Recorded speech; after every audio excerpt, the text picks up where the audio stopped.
So exactly today, May 1, 2025, mark my 8 years na nagtatrabaho dito sa boss ko. So, nilook back ko yung times no 8 years.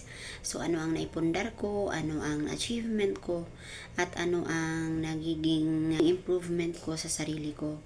So, ang naipon ko no is yung Kaiser ko. So, nakakaalam dito, may Kaiser ako 7 years to pay, so fully paid na siya. So, isang little regret kasi dapat nilakihan ko pala yung plan ko. Pero dati kasi yun lang yung afford ko. 2,941. And then now, gusto kong kumuha ulit ng plan kasi para hindi naman masayang yung oras. Alam niyo po, mga guys, napakalaking halaga po talaga na mag-iipon tayo kahit pa konti-konti. Kasi when time comes, tayo din ang makikinabang niyan, hindi ang ibang tao. So ako, katulad sa akin, kung hindi ako nakapag-umpisa dati, walang matatapos na ipon. So yun lang, no. And then nakapag-travel kami ng anak ko. So yun lang, wala akong malaking ipon, wala akong marami. But then pasalamat pa rin ako kasi may konti.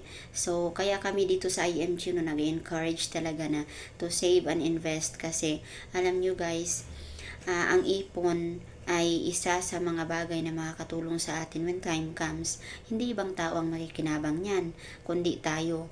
And then wag din natin isipin ang ating mga anak ay isang retirement fund kasi hindi talaga yan sila retirement fund. Ang pag-aaral natin sa ating mga anak ay isang responsibilidad na dapat natin gawin bilang mga magulang. Hindi talaga sila retirement fund, kaya huwag tayong umasa. Hindi naman dapat na isipin na yung parang aasa talaga tayo kasi pag magkaroon din sila ng magandang buhay, babalikan din naman nila tayong mga magulang nila.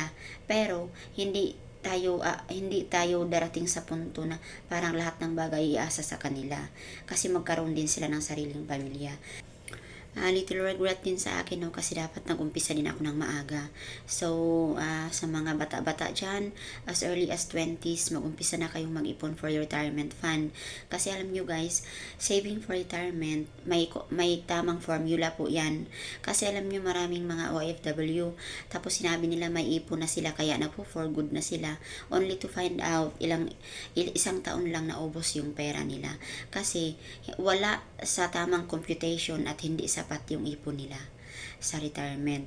Kaya ayun no, dito sa IMG may mga computations talaga na yan ang dapat mong ipunin para sa pag-retiro mo. Kaya as early as 20s, mag-umpisa na yung iba.